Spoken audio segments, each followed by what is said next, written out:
We want to find consumer and producer surplus when the market's at equilibrium. What do we mean by that? We mean that's where supply meets demand.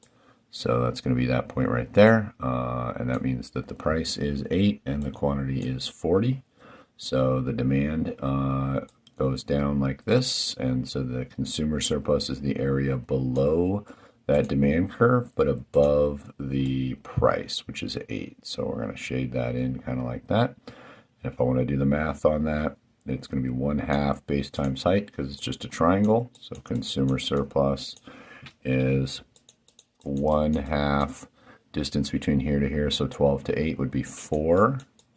And then distance between 0 and 40 would be 40. So that turns into 160.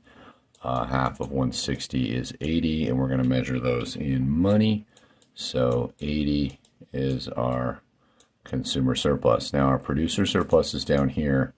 It's the area above the supply curve, but below the price. And so it'd be this triangle, but it also includes these first 10 units. So at 10 units, they'll produce once the price hits $2. So we're going to get a rectangle plus a triangle. So the triangle part would be 1/2 8, that would be $6 times 30.